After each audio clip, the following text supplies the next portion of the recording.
organismos diferentes, absolutamente diferentes al resto de lo que hemos estudiado hasta hoy. No son células, ni procariotas ni eucariotas. Solo tienen un componente principal que es el genoma en el interior de su estructura, y externamente está rodeado de proteínas que las recubren, que las protegen, que se llama cápside. Pedro, ¿qué estabas anunciando ahí abajo y llegando tarde a la clase? Ay, mal. ¿Qué le estaban haciendo los 5 chicos a tu alrededor? Vida, salud. ¿No? Apoyo moral, doctor. Apoyo moral. Estaba conversando con llegas tarde a clase. Yo no pensé que te tocaba prácticas conmigo, si no yo te hubiera jalado de las orejas para subir. Vamos a hablar de la Biblia. Abre la Biblia el día domingo, tranquilamente. La niña casi, ¿por qué está sin gorro? ¿Cómo te vas a olvidar? Tienes menos un punto por haberte olvidado de tu.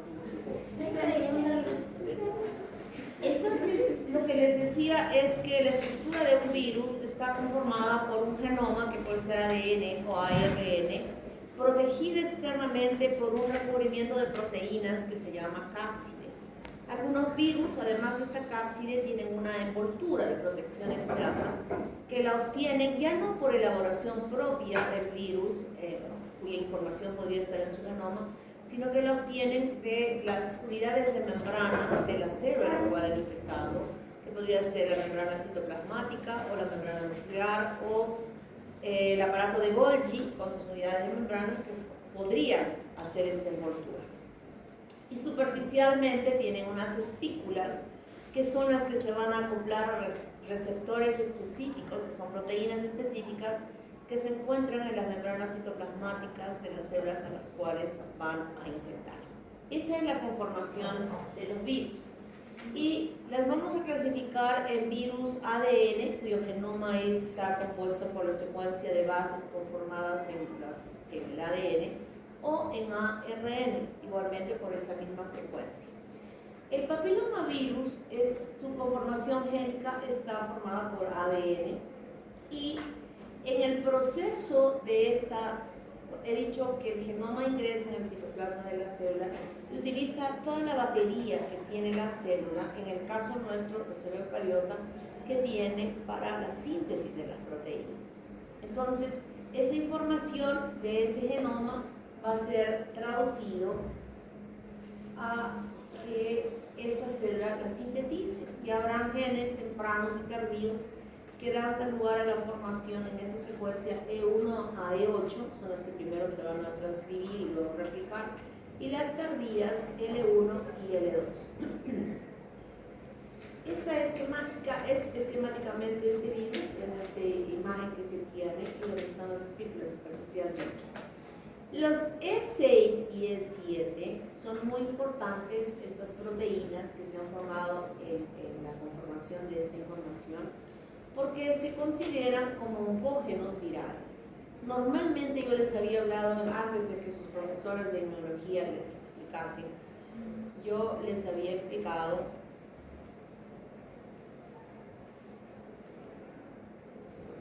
que veo la cabeza conocida.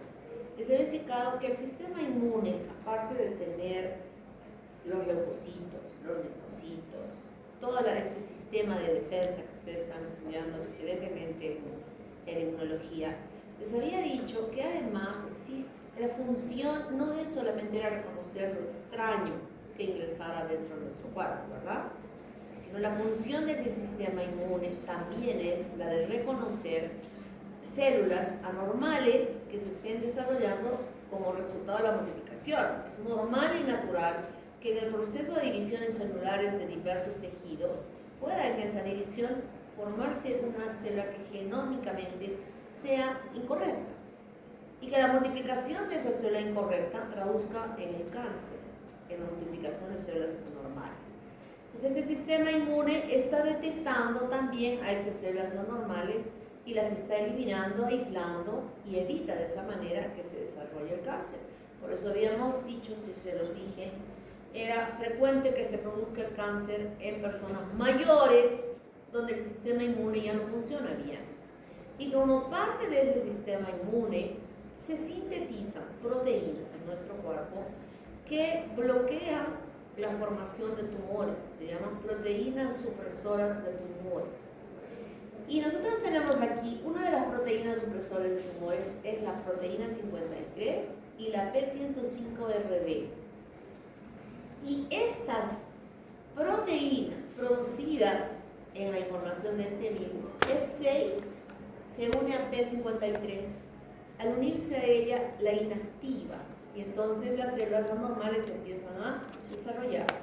Y la E7 sobre la P105RB, la inactiva. O sea, la proteína supresora de tumores queda inactivada y va a dar lugar a que las células se empiecen a multiplicar, las células malas neoplásicas se empiecen a multiplicar.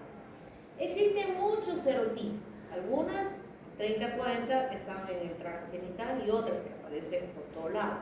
El papilomavirus no solamente es el que produce el cáncer uterino, el papilomavirus, de acuerdo a los tipos que haya, es el responsable de la formación de las verrugas que nosotros conocemos normalmente y que se ubican a nivel de la piel. ¿Quién no ha tenido una verruga? Nunca en su vida. ¿Han tenido entonces verrugas? Sí. Estoy preguntando, ¿quién no ha tenido? No levanta la mano, así que todo el mundo ha tenido verrugas. ¿No? Nadie tiene verruga, pero sí conocen una verruga, han visto a una persona con verruga. Esa verruga está producida por este mismo el virus del papiloma, pero son tantos serotipos que unos son oncógenos y otros no lo son. Entonces probablemente han estado infectados con los que no lo son, ¿no? El virus del papiloma es el 99.7% responsable de la producción de este cáncer de cuello uterino, y los que están más implicados es el 16 y el 18. Pero hoy en día sabemos que son muchísimos más los que están implicados en el desarrollo del cáncer de cuello uterino. Y las vacunas que hay para ello, que son la última, que es la nonovalente, que son para 9, protege solo para 9, pero son más de 50 las que ocasionan el cáncer de cuello uterino. Entonces a veces este es un arma de doble filo. Es verdad que ha disminuido, porque justamente se han enfocado a los que producen más, pero la gente cree que porque ya tiene la vacuna puede hacer de su vida lo que quiere y es una persona totalmente promiscua y se puede infectar y desarrollar el cáncer de cuello uterino. Transmisión sexual, o también puede haber contacto en el parto, sobre todo para los papilomas que pueden ubicarse a nivel de la laringe ocasionando cáncer de laringe. Entonces hay varias verrugas, las plantares, la verruga común, la verruga plana, la epidermoplasia versiforme, están implicados varios tipos, los más habituales y frecuentes, que ya se han podido determinar en estas patologías y ya van incluidos con sus numeraciones como causantes también. A nivel de las mucosas, el papiloma laringio, 6 y 11 muy implicado, y también puede pasar en el canal vaginal y llegar a adquirir la infección, o a nivel también de los órganos sexuales. El papiloma oral, 6-11, el papiloma conjuntival, 11. Y cuando nos referimos a los anogenitales, el papiloma acuminado, el 6 y el 11, que se ubica usualmente a nivel de los genitales y puede ser por hábitos sexuales dentro de la pareja, contaminar y llegar a desarrollar el papiloma laringio, que sí está implicado en el desarrollo de cáncer de laringe, que es bastante frecuente. O sea, cuando se produce el papiloma ahí, es frecuente que pueda desarrollarse el cáncer. Y dentro de las neoplasias, las de mayor riesgo son las 16 y 18, pero aquí todavía estamos reducidas en esta imagen de las que realmente pueden producirse, o sea, casi nada. Son más, muchas más. Entonces, cuando una persona se infecta a través de una relación sexual, ya sabemos que el que transmite es el varón y que se aloja el virus, que se ha contaminado definitivamente de una persona, de una mujer infectada, a nivel del prepucio, en el surco balano prepucial, ahí viene el virus. Cuando tiene relaciones con una persona, con una mujer, se le transmite la infección. Yo no sé si en la clase dije en algún momento, es una raza que la mujer sea la que en mayor frecuencia se produzca, y quiero esto, pero en el varón también puede producir cáncer de pene, que no es frecuente, lamentablemente. porque esos deberían ser los que primero aparezca ahí su cáncer, entonces ya no habría posibilidad de que pueda transmitir a las mujeres. Quiero una imagen de un cáncer de pene así bien horroroso para mostrarlo a mocos, por si acaso. Entonces, cuando se produce la infección, el virus, a través de alguna pequeña lesión a nivel de la mucosa, que puede producirse por el mismo acto de la relación sexual, que haya un raspado, qué sé yo, el virus penetra hasta la capa basal. O sea, los virus no se reproducen, ni se forman, ni se desarrollan en la parte superficial, sino que llega aquí a la capa basal, infecta a estas células y es aquí donde se va a producir los nuevos virus que se van desarrollando bajo este mecanismo que acabo de mencionarles al inicio y que va a procurar cambios en la morfología de las células hasta que son eliminados externamente hacia la luz de la vagina, en el caso de la mujer, donde se está desarrollando estas partículas viriales, los viriones que se están produciendo externamente. Y que en este proceso de cambios es que nosotros les evaluamos a las mujeres en este examen que se llama la prueba de profisis cérvico-vaginal con la valoración de Papa Nicolau, que nosotros tomamos que toda mujer que tiene relaciones sexuales, independientemente de la edad que tuvo la primera vez, debe hacerse este examen. Si es una mujer que tuvo su primera relación sexual a los 12 años, a los 13 debe hacerse este estudio. ¿Está claro? No es un examen para las casadas, no es un examen para las mujeres que tienen hijos, no, es para las mujeres que ya iniciaron su relación sexual y que no solo una vez fue cuando tuve 12 años, pero después nunca más tuve relación, sino hasta que tuve 18. En esa relación pudo haberse infectado con el virus del papiloma y tener todo ese tiempo y encontramos una chica de 18 años con cáncer de cuello uterino. ¿Se infectó a los 16? No. La evolución del tiempo de la transformación a ser un cáncer tiene que durar años, 10 años, 8, 9 años. Entonces, esa que tiene cáncer de cuello uterino a los 18, a los 19, a los 20, 22, se infectó cuando fue más niña, más jovencita, más chica. De pronto solo tuvo una vez, de pronto fue una violación, pero esa violación fue infectada por este virus. ¿Está claro?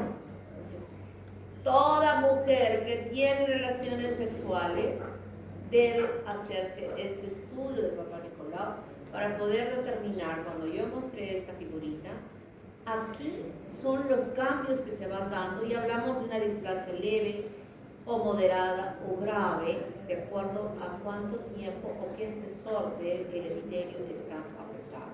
Y eso no se da en un año, se da en años. ¿Está claro?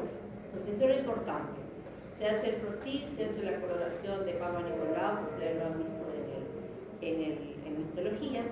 Y esta es la característica de las células que se exfolian y que nos dicen esta persona está infectada con el virus del papiloma porque nos muestra esto que se llama coilocito. Este es un coilocito donde se observa como un área blanquecina, como una vacuola alrededor del núcleo, y eso significa que esta célula está infectada con el papilomavirus. Yo aquí no veo otro cambio, es decir, displasia leve, moderada, grave. Simplemente estoy diciendo que tiene infección con el papilomavirus. Hay otros cambios que pueden observarse para nosotros los patólogos, el reconocer esa célula o reconocer estos que son atipia, ascos, atipia. Atipia no es lo mismo que decir displasia. Atipia son cambios que si uno no sabe leer, si uno no sabe interpretar, es posible que estemos confundiendo y demos diagnósticos errados. La atipia es simplemente cambios que nos dicen estos cambios se deben a una inflamación de una cervicitis que se está dando en el cuello. Igual, la atipia de células escamosas que no permite descartar lesión de alto grado que podría estar escondiéndolas por ahí con estos cambios. Entonces, cuando hablamos de displasia, ya son cambios en el núcleo de la célula o en la morfología de la célula. Y es negativo cuando no, las celulitas están perfectas. Si tengo una biopsia, todo es normal, no hay ningún cambio especial. Cuando hay diferentes formas de expresión de dar el resultado. Antes era simplemente displasia leve, moderada y grave, después fue NIC 1, NIC 2, NIC 3, pero hoy día se habla de un LIE de bajo grado, que se llama lesión intraepitelial de bajo grado, y un LIE de alto grado, que es lesión intraepitelial de alto grado, según la clasificación de Bethesda, y que es la que se está dando a conocer hoy en día. Entonces, cuando tenemos un NIC 1, que ya hay cambios en la celularidad, hay un cambio en la morfología del núcleo de la célula, y además tenemos esta vacuola enorme, decimos NIC 1 o infectado con el virus del papiloma. Niña casi con la de la cara. Corre. Esta niña estudia mucho, ¿no? Me ha picado una mosca aquí en la oreja. Corre, mójate la cara.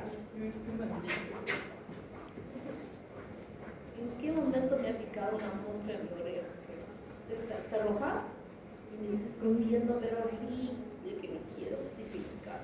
Sí, está roja, doctor. Es picadura, no nadie está hablando mal de mí, es picadura porque me está picando. Ah. Entonces, ¿qué sucede aquí? Cuando decimos, miren, este epitelio lo dividimos en 3 partes, o sea, en 3 tercios. Cuando el tercio inferior, en el tercio inferior, observamos unas células medias raras, con un núcleo más oscurito, ¿no? Hasta acá es diferente de acá para acá, ¿sí? Entonces decimos NIC 1 y también decimos en este LIE de bajo grado, decimos infección por papilomavirus. O sea, yo puedo en el frotis encontrar células que ya me estén mostrando una alteración en la morfología del núcleo de la célula, que eso vamos a hacer en patología, y solo puedo encontrar eso, o sea, células infectadas, o sea, con su vacuola, yo ya le pongo dentro del LIE de bajo grado. Antes no, antes tenía que ser como NIC 1 y decir que era NIC 1, pero hoy en día, con esta clasificación de Bethesda, en el LIE de bajo grado incluimos a la infección del papiloma, que se traduce en coilocitos, e incluimos el NIC 1, donde se ven cambios en el núcleo de la célula, algunos cambios. ¿Está claro? Y cuando hablo del LIE de alto grado, high, sin H, sin H, aquí ya incluimos a ambos, al NIC 2 y al NIC 3. Y el NIC 2 nos dice, estas células feas en la biopsia se han extendido hasta los 2 tercios inferiores sobre la capa basal. Y el NIC 3 es cuando todos los 3 tercios de las capas están afectadas con este NIC 3. Y obviamente en el frotis, que yo voy a ver, una cosa es biopsia y otra cosa es frotis. Aquí yo voy a ver estos núcleos totalmente raros. Miren este núcleo enorme, pero regular, NIC 2. Aquí no, aquí los núcleos pueden tener nucleolos incluso, que se ven diferentes y hablamos de un NIC 3 o displasia severa o carcinoma índice. Lesión intraepitelial de alto grado según la clasificación de Bethesda. ¿Está claro? Muy bien. Y entonces, esto que he dicho, que es este examen que se hace toda mujer que tiene relaciones sexuales, independientemente de su edad, independientemente de las veces que ha tenido relaciones sexuales, independientemente de que si tuvo hijos o no tuvo hijos, debe hacerse este examen anualmente. Le hacemos el frotis cervicovaginal, donde se le coloca un espéculo y luego de aquí se mete en el cuello del útero. Se mete aquí, como cualquiera de estos instrumentos, se tiene que meter ahí dentro del cuello. En histología, ¿qué algo importante había en ese cuello? Había una transición de epitelios. Transición de epitelios, ¿no? Hasta aquí células planas y de aquí para aquí células cilíndricas. Cualquiera de estos dispositivos tiene que entrar hasta pasarse el punto de transición de epitelios para adentro. Y de ahí hacer raspar el círculo, toda la circunferencia del cuello, y luego hacer el frotis y colorear con la coloración de Papa Nicolau. Y el resultado va a ser esto que estamos viendo acá, esto de acá abajo. Esto no, esto es biopsia. Y luego que hemos hecho, tenemos un diagnóstico que nos va a dar el patólogo con esos resultados.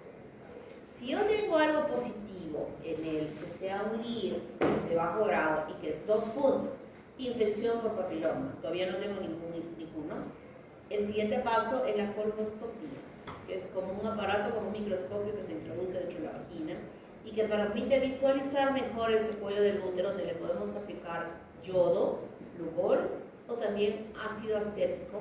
Con el ácido acético, miren cómo se ve, con el Lugol, cómo se ve de este color. Lo que está pintado de blanco nos dice aquí hay papiloma, infección por papiloma, igual en este caso. Y de allí yo tendré que hacer una biopsia. Y con la biopsia es que vemos aquellas imágenes que yo he dicho que afectan el tercio inferior o el tercio medio o los 3 tercios además. Entonces, si la citología es positiva, hacemos la colposcopía. Si la colposcopía es negativa, hay que repetir la citología. Y si es positiva, hay que hacer una conización. Ahorita les digo qué es la conización. Si la colposcopía es insatisfactoria, no se visualiza una zona de transición, hay que hacer un legrado endocervical, o sea, meternos más adentro y raspar con una cureta. Si es positiva, hacer la biopsia y nosotros encontraremos estos grados. Si es LIE de bajo grado, ¿qué hacemos como tratamiento? Una crioterapia, láser o una termocoagulación y se curó. O puede no curarse, también puede ser. Y en LIE de alto grado, conización, pero dependerá si es que es in situ o si no es in situ. Si no es in situ, ya tenemos que hacer una histerectomía. Si es que ha pasado la capa basal de las células neoplásicas, ya es una histerectomía y eso nos va a decir quien haga el caso clínico sobre cáncer uterino el miércoles.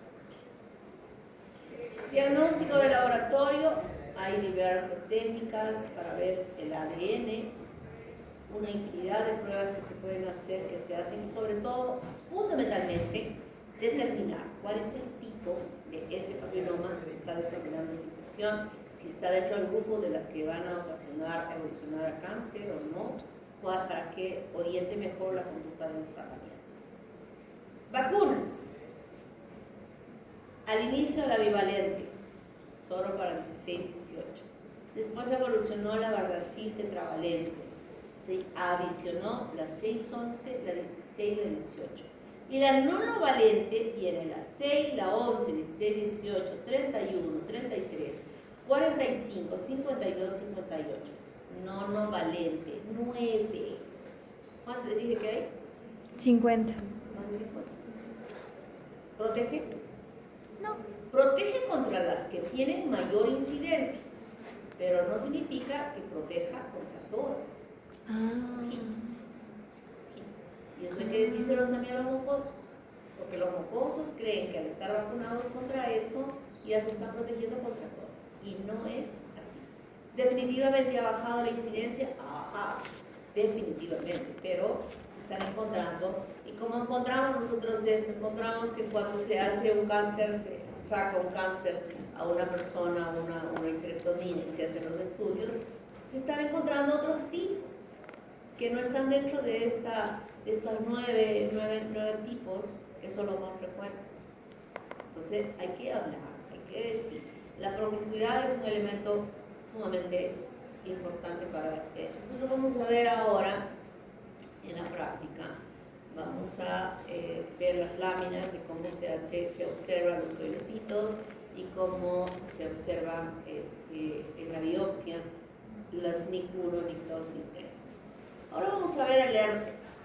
El herpes hay el 1, el 2, el 3, el Epstein-Barr, el citomegalovirus, el 6 y el 8. O sea, son muchos que están con numeraciones y además tienen nombres propios. ¿Cómo es la primera infección? Generalmente a nivel de las mucosas o del virus del Epstein-Barr, además de la mucosa, las células epiteliales de la boca o los linfocitos B. Citomegalovirus, las células mononucleares y también las células epiteliales. El HB6 y 7, las células mononucleares, y el 8 a nivel de la dermis, que forma lo que se llama el sarcoma de Kaposi. O sea, son varios tipos de herpes. Los que nosotros conocemos más es el 1 y el 2, el herpes 1 y 2, El citomegalovirus, ya me han dicho, el de varicela zoster, muchos han tenido varicela. A ver, ¿quién se le han tenido de varicela? Levanta la mano. Ustedes están con el riesgo de que en algún momento de su vida puedan desarrollar el herpes zóster. Porque los virus del herpes no desaparecen, no están con nosotros el resto de nuestra vida hasta que moramos alojados en el herpes, estos tres, en los ganglios raquídeos, los ganglios nerviosos, como el ganglio del trigémino, y en toda la extensión de los ganglios raquídeos. Esto lo voy a explicar en la clase mejor. El herpes 1, miren, ¿cómo se manifiesta? Con estas ampollitas chiquititas, vesículitas que aparecen alrededor de la boca usualmente, pero no es exclusividad que siempre aparezca ahí, porque puede aparecer en otra parte del cuerpo, como también en la piel de otra parte del cuerpo. El 1 y el 2 en genitales, pero los hábitos sexuales de las personas ahora han permitido que encontremos al 1. Siempre se decía que de la cintura para arriba infectaba el herpes 1 y de la cintura para abajo el herpes 2. Ahora encontramos el herpes 1 de la cintura para abajo y el herpes 2 de la cintura para arriba. O sea que ya no es exclusividad de que solamente se afecte así.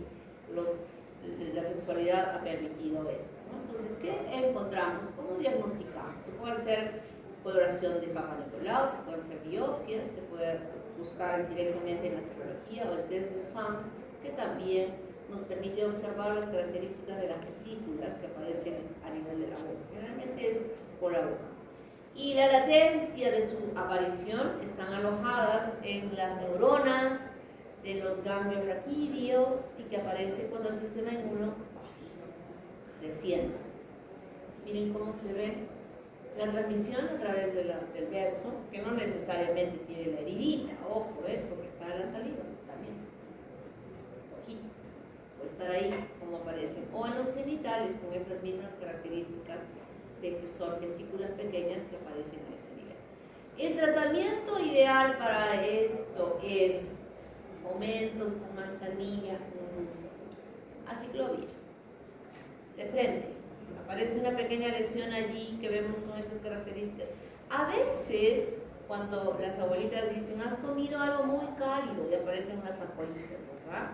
Esas ampollitas que aparecen, se parecen mucho, en un par de días se seca y desaparece, si son estas porque relacionadas al tipo de alimentación. Pero cuando es el virus, no desaparece, se echan yodo, violeta, todas las cremas salidas por haber, se forma la costrita, se cae la costrita y está la llaguita ahí de la confluencia de las pequeñas vesículas que ahora ya se ha hecho como una úlcera. Y otra vez la costrita y otra vez se cae y se echa y nada, y pasa una semana y pasan 10 días y sigue igual. Cuando ya pasaron los 3 días, sigue igual. Lo mejor es usar, ni siquiera tópicamente, sino lo mejor es usar el aciclovir, 200 miligramos vía oral, 5 veces al día. En los 2 primeros días ya se secó. Y hay indicios de que se está recuperando. Creo que hay que mantener hasta la semana o los 10 días para que no haya, que vuelva a aparecer, ¿no? Entonces ya ese ciclo, esa vez que ha aparecido, la hemos cubierto. Pero ojo, el próximo examen de microbiología que van a tener y que necesitan 18 para aprobar, les vuelve a aparecer. Y el próximo año, cuando necesiten 16 para aprobar patología, les vuelve a aparecer. ¿Se dan cuenta? O sea, no es que se curó, está ahí. Estoy curando el episodio, pero no estoy destruyendo al virus que está alojado allí en la neurona por los siglos de los siglos hasta que me muera. Ese va a desaparecer cuando yo muera. ¿Está claro? Muy bien. ¿Cómo adquirieron a ese virus? ¿Cómo se adquiere ese virus? ¿A qué edad adquirieron ese virus? ¿Quieren saber? ¿A qué edad adquirieron esa infección de ese virus? Y estoy segura, casi segura, que todos aquí tienen el virus. Tenemos el virus del herpes. Estoy casi segura. ¿Alguna vez te ha parecido algunas heriditas acá, Sebastián? Granitos nomás, como Como ampollitas sí, pero chiquititas. desaparecían después. ¿Facilito o demoro? No, sí se aparece en 2 o 3 días, ¿no? Buen sistema inmune, ¿no? Sebastián, te aseguro que es herpes. ¿Tú? Tengo también de hacer unos cuantos puntos de vista seguido. Buen sistema inmune, herpes. Pedro, seguro que sí. Todos, todos. Y lo han adquirido ¿De niños? de bebés, de niños, de chiquitos. Porque todo su entorno familiar, su papá, su mamá, Compartían. de las hermanas, quienes hayan dado besitos al bebé en la boca. Ojo, y no solo en la boca, en su carita, en su manito, en su piecito. Que si me voy a alejar, me han dicho que no debo besarlo al niño, le voy a dar un besito en su piecito. Nada, el bebé es tan elástico, jala su piecito acá y se está chupando el dedo del pie, ¿o no? Sus manitos, no está acá con todo. Un día le encontré a mi hija, toda su mano estaba en su boca, así. La pobre estaba que ya no podía respirar, pero se le metió toda la mano chupándose toda la mano. Y en esa mano, si es que ella hubiera recibido, yo definitivamente creo que a mis hijos, en ese sentido, bueno, hasta ahora, pues que ya se han dado 800.000 besos con sus enamorados, que se han podido detectar, probablemente lo hayan hecho, ¿no? Pero que yo haya sido responsable, cuando eran chiquitos, se hayan podido detectar por esto, no. O sea, yo no soy la culpable porque a todo el mundo mantenía raya de que ni les tocaran ni nada para darle besitos, ni nosotros. ¿Dónde era el besito? En el popó o en la espalda, donde ellos no iban a alcanzar para hacer esto y jalar y chuparse la mano.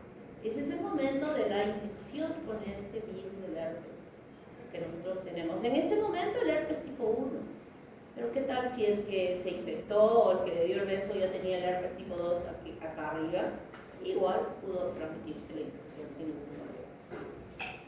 Ese será el momento más común de transmisión que se tiene cuando el virus está en esa saliva y transmite la infección a ese niño. Y como el niño no tiene buen sistema inmune, no solamente es que estemos hablando de este herpes, porque podemos hablar de un herpes diseminado global que se llama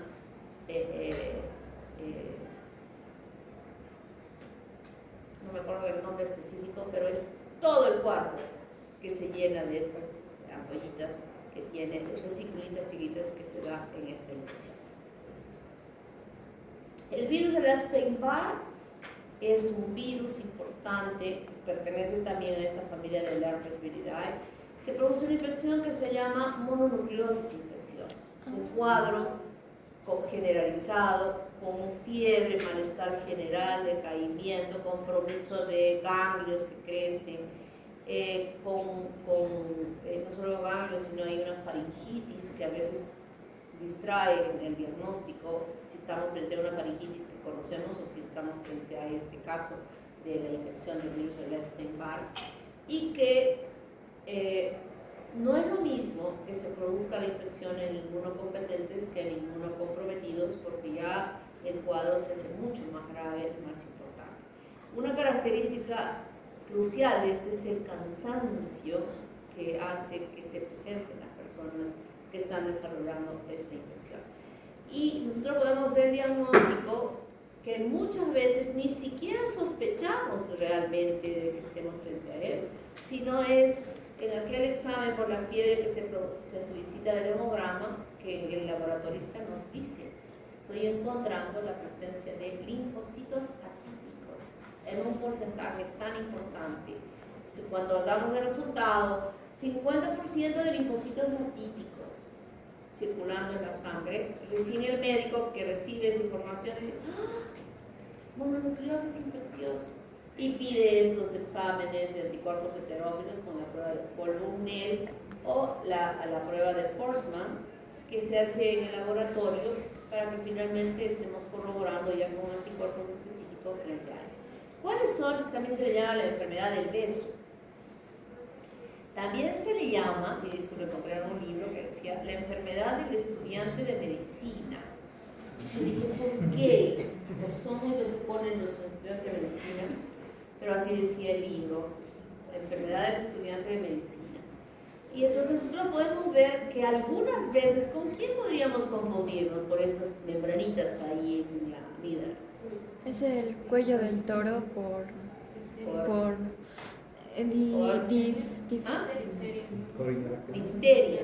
no era Corindeotherium diphtheriae, ese. ¿no?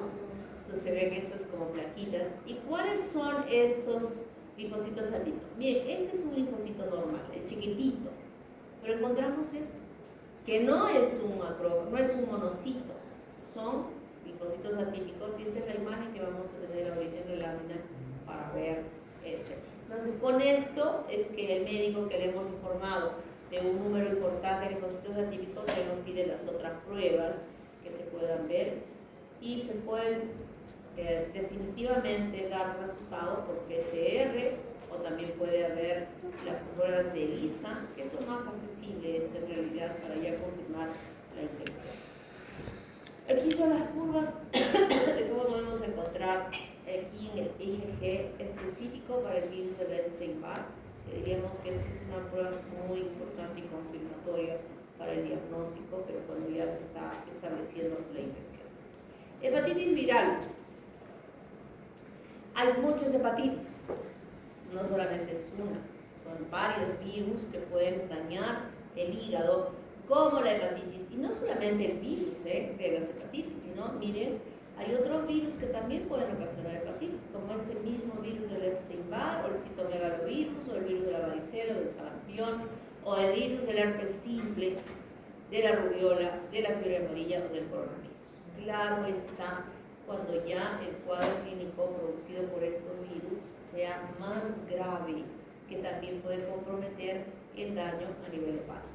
Pero nosotros sabemos que existen virus específicos que tienen un receptor, un tropismo específico, como el A, el B, el C, el D, el E, el G, que son virus que ocasionan. Pero ojo, las hepatitis no solamente son de origen viral, sino también pueden ser bacterianas, y también pueden ser parasitarias, y también pueden ser autoinmunes. Yo tengo una variante que tiene una hepatitis autoinmune que ya está con cirrosis. O sea, ya lo que necesita es ahorita un trasplante hepático, porque ya está en una fase, un par de años más, y va a necesitar un trasplante hepático para poder permitir una supervivencia. Y no es que ella haya bebido ni nada, es autoinmune. Eso está ocasionando en ella esta cirrosis. Entonces, ese daño puede ser parasitario incluso. ¿Cuál será el parásito que puede ocasionar hepatitis?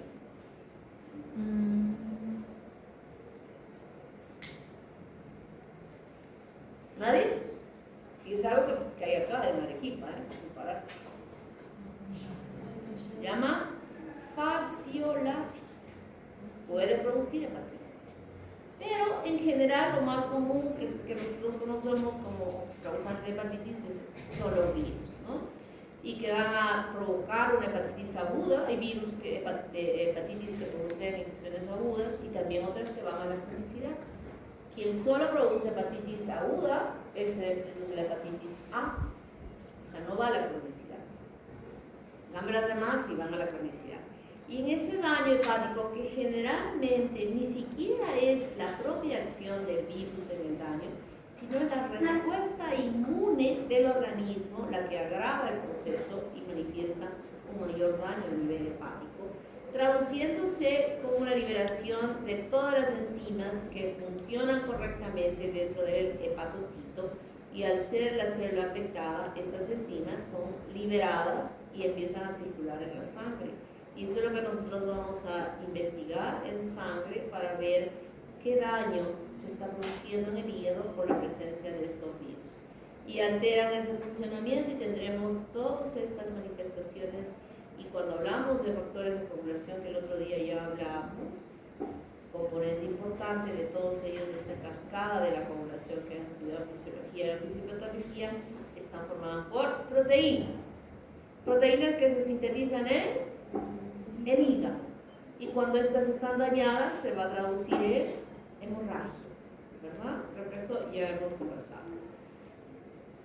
Entonces, la hepatitis viral como dije hace un momentito, es causada por la respuesta inmunológica del huésped, fundamentalmente, no tanto por la acción propia del virus, sino cómo responde el organismo frente a esta agresión, y es como que fuese una hiperrespuesta, porque van a empezar a presentar antígenos a través del MHC1, ustedes ya conocen qué es, y empieza a traducirse todo esto y va reconociendo estos antígenos y se puede producir apoptosis, mostrando los cuerpos del Consilman, que lo van a ver muy bien ustedes cuando estén haciendo patología. En patología van a ver la parte histopatológica, el daño, cómo se traduce.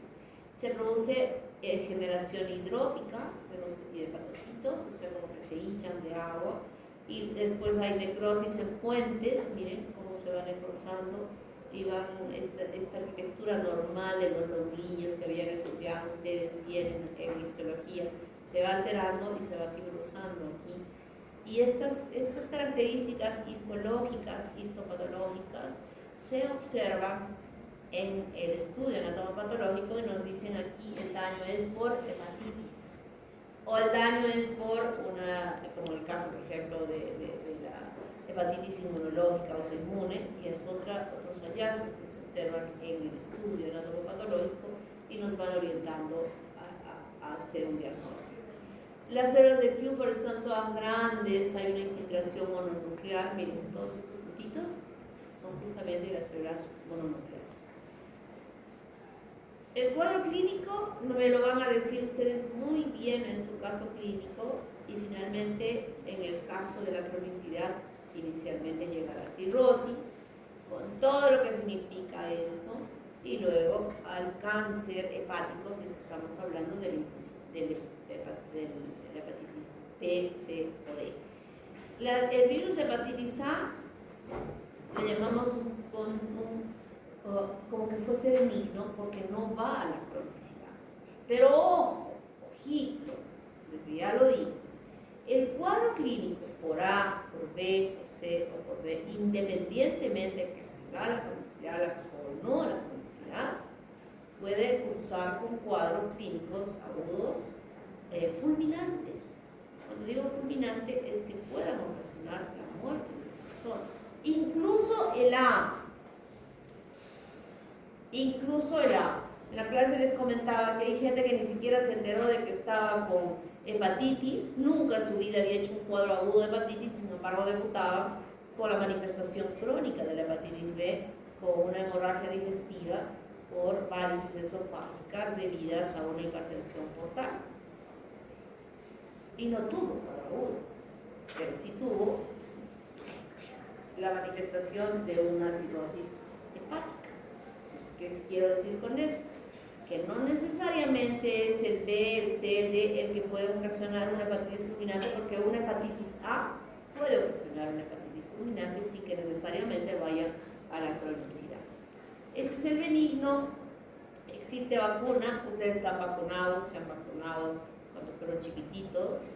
Solamente decirles que la vacuna protege por 10 años, pero aquella persona que tuvo hepatitis A con cuadro clínico está vacunada para el resto de su vida. Nunca más le vuelve a dar hepatitis A. Pero en el caso de que esté vacunada, es posible que le dé porque solamente tiene 10 años. ¿Ustedes se han vacunado cuántas veces? No han hecho refuerzo. ¿Pueden infectarse? Sí. Una sobrina que acaba de terminar medicina en Cayetano hizo hepatitis A. ¿No la vacunaron chiquita? Claro que la vacunaron chiquita, pero sí infectó. E hizo hepatitis A. ¿Deben hacer su refuerzo? Sí. Sí, muy bien. Con esto que les estoy contando de mi sobrina, pues aquí está hepatitis A. Esto leanlo bien, porque yo en la clase teórica ya no les voy a hacer hepatitis A. Aquí tienen la información y en su libro también. Hepatitis E, fecoral también, esto tampoco va a la cronicidad, raramente progresa a la cronicidad y puede provocar hepatitis fulminante. Así es que es grave. Hepatitis B, esta es la que nos interesa. Este es el virus que pertenece a la familia Pannaviridae. Es un virus ADN chiquitito, es de transmisión sexual parenteral y vertical. El tiempo de incubación varía y, como ya les he dicho, ni siquiera a veces hay cuadro clínico agudo y debuta en la cronicidad. Así es que esto lo podríamos poner entre paréntesis cuando estoy mencionando casos que nosotros observamos. La polimerasa posee actividad transcriptasa reversa, o sea que convierte DNA en ARN, pero este es ADN, lo convierte en ARN y después en ADN. Y las infecciones agudas generalmente son leves. Hemos visto que en la otra había hasta puede ser fulminante. Y progresa la cronicidad felizmente en un porcentaje pequeño del 5%, que se traduce en cirrosis y en hepatocarcinoma. Los portadores crónicos asintomáticos son los que transmiten la infección a través de las relaciones sexuales. ¿Quiénes más se infectan? Los que usan drogas, los que tienen relaciones sexuales sin protección, los hombres que tienen relaciones con hombres, los infectados con VIH, hemodiálisis y trasplantados. Aquí es muy importante la transmisión. Recuerden que los pacientes que hacen hemodiálisis, necesitan sangre permanentemente. Puede haber errores en las transfusiones, o también puede ser que en ese circuito que se hace, aunque yo sé que el filtro es individual para cada paciente, pero por ahí puede haber porque hay eso se ve y se observa que en estos lugares donde se hacen estas máquinas hacen que, se puede observar que hay una elevación en la estadística de personas que hacen diálisis que pueden adquirir la infección por hepatitis B. Profesionales con exposición a sangres y fluidos, los que trabajan en los bancos de sangre también están expuestos. Aquí vemos todo esto. ¿Cuándo es que se toma? Para que nos digan, es una infección aguda y es una infección crónica. ¿Qué es lo que nosotros tenemos que se puede observar en una infección aguda de este virus? Tenemos aquí, en primer lugar, el antígeno de superficie. ¿Dónde está el antígeno de superficie? Es este que está de este color, que es este. Antígeno de superficie. Este es el que más encontramos, es el que buscamos en los tamizajes de sangre, al antígeno de superficie. Y frente a todos estos antígenos también se producen anticuerpos. Y los anticuerpos que se produzcan contra el antígeno de superficie, interpretamos nosotros que hay una muy buena evolución. O sea, va a haber una curación de ese paciente.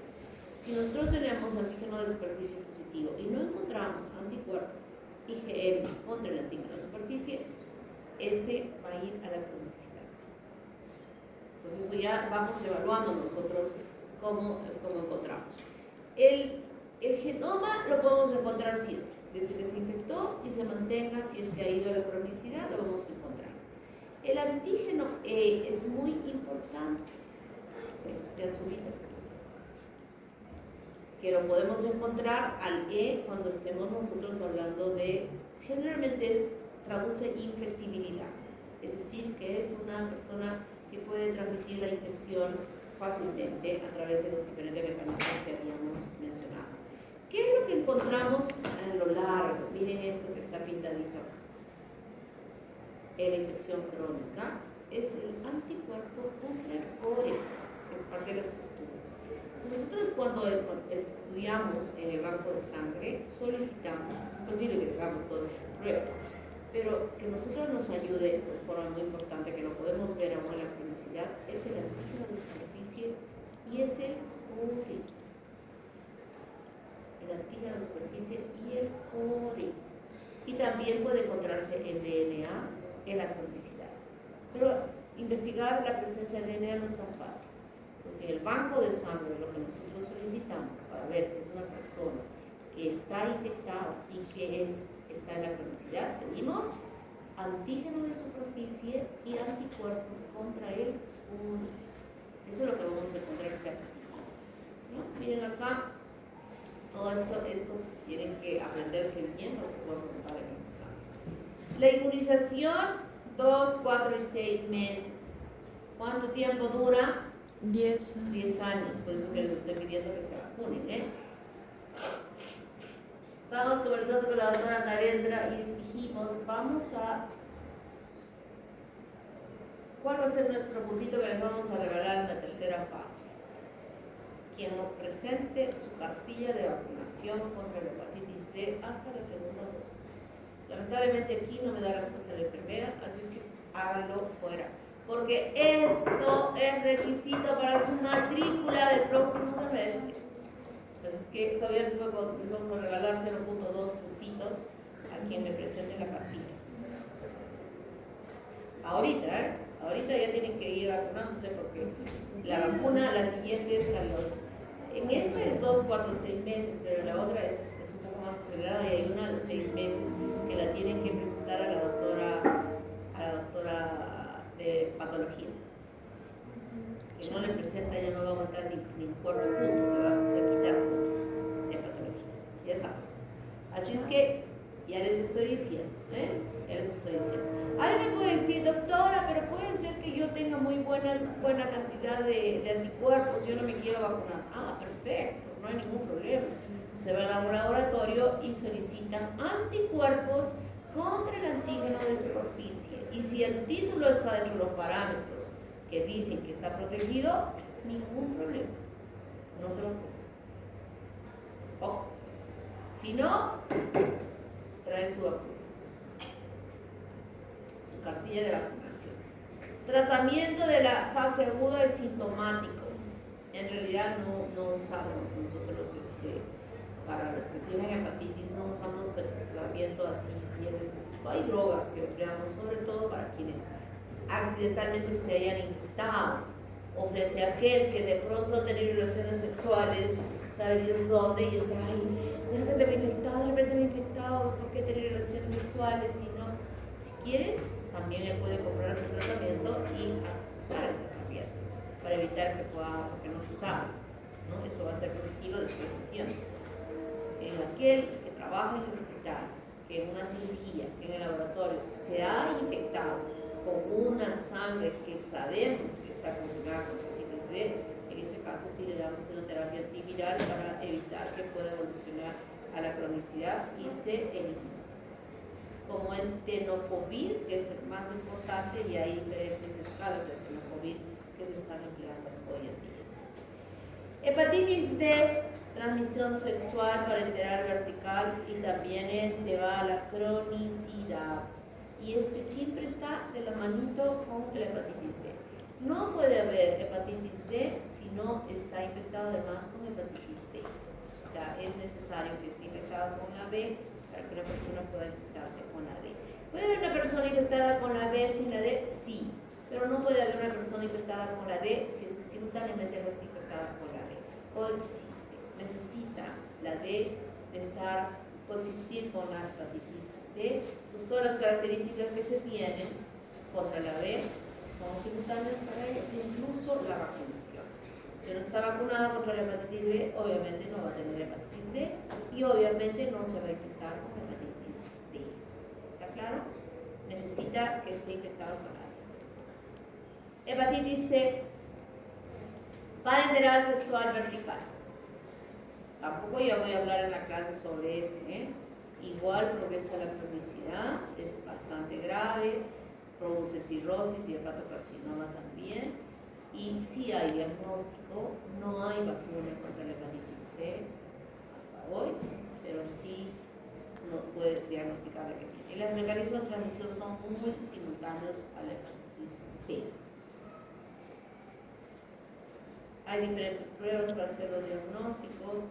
Y aquí está cómo se hacen los diagnósticos, si es que hace cuadro clínico agudo, pero hemos visto que algunos progresan la cronicidad sin haber hecho cuadro agudo, y se hacen todos los estudios. Cuando un paciente viene con hepatitis, nosotros pedimos o nos piden un set de hepatitis, así se llama, para determinar cuál es aquel virus que está ocasionando el problema, ¿no? De pronto encontramos que todo es negativo dentro de los diagnósticos de hepatitis.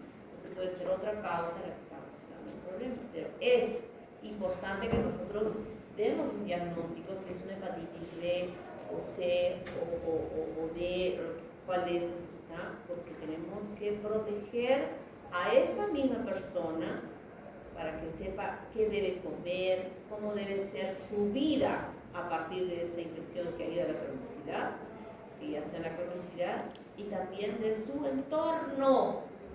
Ya no puede tener relaciones con su esposa sin protección, si es que la esposa todavía está libre de la infección, que puede suceder, ¿no? Entonces es todo una secuencia de indicaciones, de usar su cepillo, de no exponer su sangre a alguna persona de la casa, del entorno.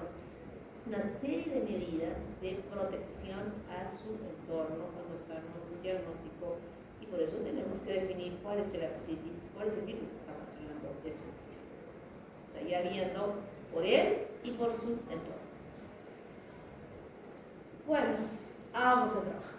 Muchas cosas. A mí no me gusta que me pongan tantas diapositivas en la práctica.